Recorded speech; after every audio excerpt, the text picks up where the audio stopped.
Greetings ladies and gentlemen, I'm GC Smith, and boy, this weekend has been really exciting for us Magic players. Over the last few days, over the weekend and all these different events going on, Wizards has released a series of spoiler cards for Shadows over Innistrad. Now this was done in many different ways, from escape rooms at GP or website based clues that you had to email the correct email address and get given a card, but boy, these are really exciting. Now, up until now, I haven't really covered any of the Shadows over Innistrad spoilers on my channel, and there are a couple of reasons for this. The first is I don't want to do any unofficial spoilers. Don't want to do a spoiler and end up getting it wrong. And secondly, I don't want to end up doing a spoiler that someone else gets as an official spoiler for their channel or their blog or something, because I don't want to take away from them, and because I wouldn't want that to happen to me if I was ever given an official spoiler card to give to you guys. So that said, we've got a lot of spoilers to cover, so this will probably be split into two videos. I'll probably do about 6 or 7 today in this video, and then 6 or 7 or whatever in the next video. So let's start straight up with the card known as Brain in a Jar. 2 mana for an artifact with the ability to pay 1 and tap, put a charge counter on it. Then you may cast any instant or sorcery from your hand with mana cost equal to your charge counters. So there is actually some debate about whether this card is able to allow you to cast instants and sorceries at instant speed. Well, sorceries at instant speed. But it does seem to be worded much like Miracle, which does, so there is that going for it. And it also has the ability to pay 3 and tap, remove any number of charge counters, and scry X, where X is the number of charge counters you removed. Overall, this is cool for rare, I guess. It can be playable, we just don't really know. And for those of people out there who are comparing this to an instant or sorcery Aether, you're wrong. This is an instant or sorcery Yisin the Wandering Bard. In the sense of it goes up in charge counters every time you use it, and you have to keep incrementally casting spells. Okay, unlike Yisin, you can lower them again with this, which makes it somewhat more usable. But overall, it does seem to be kind of a dead draw late game, and even early game, you'd probably be rather casting Jace on turn 2 if you're in a control deck. So we have to wait and see on this card whether it will see any play. Then we have, what has we got next? Oh yes, Heir of Falconwrath. 1 and a black for a 2/1 creature with the ability to discard a card. If you do, transform it into a 3/2 flyer. This card is pretty good. It's a 2 mana aggro creature that becomes a 3/2 flyer on turn 3. But you can do it instant speed, so if someone tries to do 1 damage, you can make it a 3/2. It is a fairly good creature, and the fact that it's effectively a 3/2 flyer for 2 definitely makes this playable, especially in a red-black madness deck, because oh boy, this card definitely has some ways to combo with, as we will see in a moment. In fact, we have Incorrigible Youths, I think is the card, if I can get it up correctly. Incorrigible Youths, yep. 3 red for a 4/3 creature with haste, but with madness. 2 in a red, cast it when you discard it, which goes really well with the previous vampire. So insane with that vampire. The fact you can get a 3/2 and then flyer, then a 4/3 with haste on turn 3 attacking, pretty sweet. That's 7 damage coming at you over reasonably sized bodies. 1's evasive. It's not going to be easy to deal with. Next up we have Bygone Bishop. 2 and a white for a 2/3 creature with flying, Spirit Cleric, with whenever you cast a creature spell of CMC 3 or less, investigate.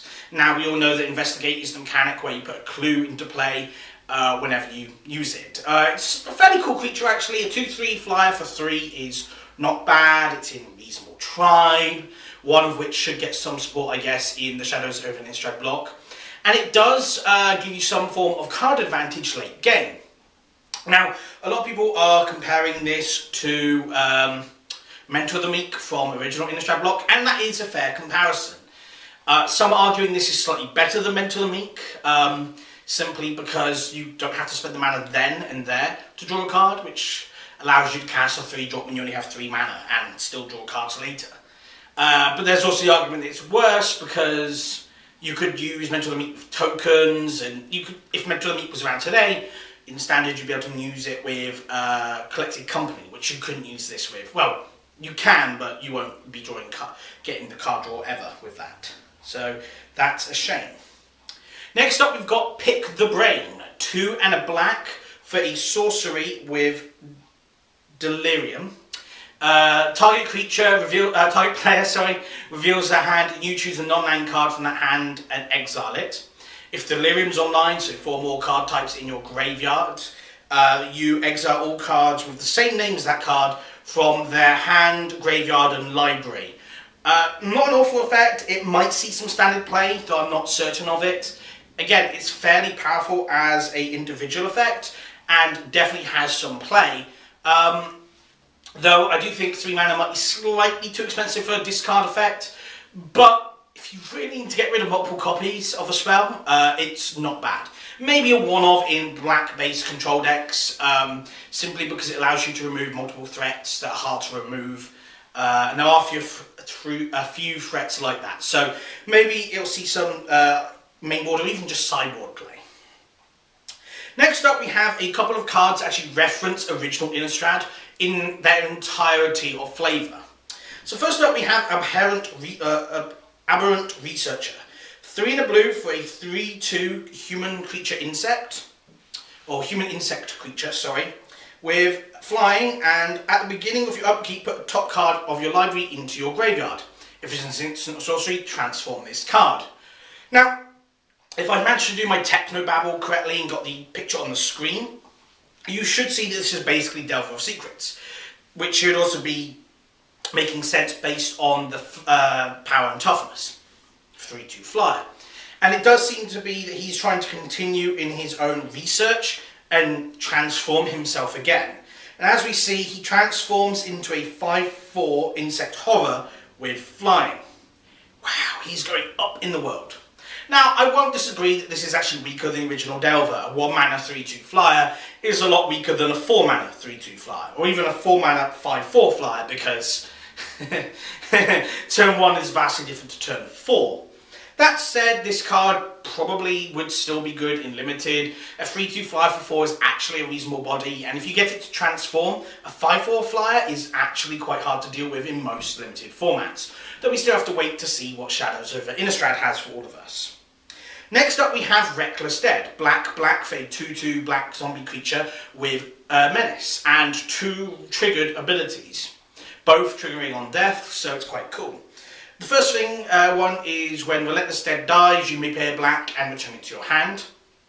And the second one is when it dies, you may pay X. If you do, return a creature, another creature card in your graveyard. Is it another zombie creature? Another zombie creature from your graveyard to the battlefield with converted mana cost X or less, and it returns it to the just to the battlefield, not tap, just return it to the battlefield. This card's quite cool. 2/2 for 2 with Menace is actually a fairly aggressive body. Yeah, sure, it's not too powerful, but it is fairly aggressive, and it can get the damage through fairly quickly, or reliably at least. And the fact that it can recur itself to your hand is good, especially if you have a sack outlet that you want to use it with. And the fact that it can return other zombies from your graveyard to the battlefield, again, is also quite cool. The fact that if you have more than enough mana, you can return a creature to the battlefield and return this to your hand, again, is pretty cool. But the best bit of this card is the artwork. Now, if you were to go through all the cards of the original Innistrad block, you should find a card called like the Endless Ranks of Undead or Endless Ranks. It is a black enchantment that says at the beginning of your upkeep you put X zombies onto the battlefield, where X is the number of zombies you control, rounded down, or halved, rounded down. So if you have 2 zombies, you get a zombie. If you have 4, you get 2. If you have 6, you get 3. That kind of thing. And that artwork had a bunch of zombies trying to break through a stained glass window. And in this card, they've finally broken through. Quite cool. Now, I am slightly disappointed that this card is a mythic rare.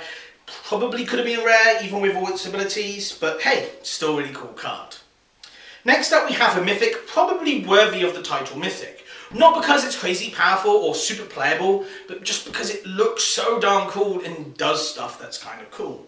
3 blue for a 7/7 flyer. Those are good stats, right? 3 blue for a 7/7 flyer. Not beyond playable, right? Like, probably in standard that would see play if that was it. However, it does have a slight downside. It gets -1/-1 for each card in your hand. So if you have 7 cards, it dies. However, you can pay 3 in a blue, discard 3 cards from your hand and return it to the battlefield tapped. And can do that at instant speed, which is fairly good. Sometimes you've seen abilities like these at sorcery speed only. I really like this card, by the way. Dwarf's Masterpiece is not an amazing card necessarily, I just like it. I like the idea of blue getting a big flyer. The fact that its power and toughness changes, the fact that it's recursion, does make it, I think, mythic worthy. At least just for limited environment, you wouldn't want to see this every draft. The fact that you could probably get it in a box of 36 boosters means you might see it every draft, and you really wouldn't want to. It's not that kind of a card. Next up we have Shard of Broken Glass. I wonder if you recognise where this shard comes from. 1 mana for a equipment artifact that gives equipped creature +1/+0, and whenever equipped creature attacks, you may put the top 2 cards of your library into your graveyard, and it equips for 1. As a limited piece, I really like this card. It fuels the graveyard shenanigans repeatedly, but it's still usable in non-graveyard based decks because you're not forced to mill yourself. The fact that you can also go, nah, I'm not milling, when you've got all the stuff you want in your graveyard and you don't want to really risk drawing out the game and losing to top decks, losing to drawing out your deck, is quite cool. I like the fact that it's a May ability. Normally these kind of cards you end up getting a must-do card, so yeah, it's nice to see it as a May ability. Next up we have Tamiyo's Journal. 5 mana for a legendary artifact. At rare, obviously. At the beginning of your upkeep, investigate, so put a token down. Not too great, really. At the beginning of upkeep, I can choose to pay 2 mana every turn and draw a card. Sure, I mean, 5 mana I would have expected to actually be drawing cards, but let's see what else it does. Tap, sacrifice 3 clues. Search your library for a card and put it into your hand. Then shuffle your library. Ah, cool, so it's a repeatable tutor effect. I can see why it's 5 mana, legendary, and it is only a rare, so you're probably going to see it in drafts reasonably often, probably once every 3 drafts or so. Maybe you might see it every draft, but not in your pool, someone else's. It's actually a fairly powerful limited card, and really powerful in formats like Commander. This is obviously probably the Commander card for the set, or one of the Commander cards, and it does seem to be a fairly cool card. Repeatable tutor effects are really good in Commander. And this one's not even that hard to trigger. You don't have to put counters on it, you don't have to attack. You just wait for a while and build up your tokens. Oh, and when you don't want to tutor because you've got the kind of cards you want, you can just, I don't know, sack and start drawing things if you just want volume of cards. Again, it is a pretty good card. Then we're going to do the last one for this video because we've still got quite a few to go and this video is getting slightly long. Declaration in Stone. 1 and a white for a rare sorcery card that says exile target creature. Then exile all creatures with the same name. For each non-token creature exiled this way, its controller puts a clue token on the battlefield, or its controller investigates. Boy, this card is really good. 1 in a white for exile target creature, in a way that they then can maybe draw a card later, but they do have to get a pay 2 mana, and even then it's not a guaranteed good draw.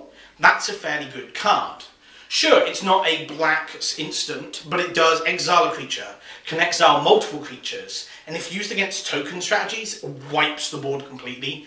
This card will see play. Not really sure where and when, but it will definitely see some play in Standard. I will probably run it at some point. Even if it's just as a one-off, it's a cool catch-all answer. And the fact that white is getting a 2 mana answer that just hits every creature on the field, pretty good. For 2 mana, white keeps getting the whole destroy target attacking or blocking creature, or damage to a target attacking blocking creature, or even just exile things with specific CMC or toughness.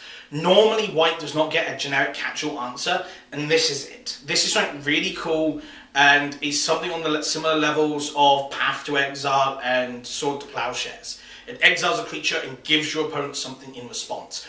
Why? Because it's a cheap removal spell. I actually really like this card, and I definitely think it will see some play in the future. So that's it for this episode, guys. Thank you very much for watching. If you want to see the next video, it should be in the description below if it's already up. And if not, just subscribe to my channel and you'll see when it gets uploaded. Thank you very much for watching, guys, and I'll see you next time.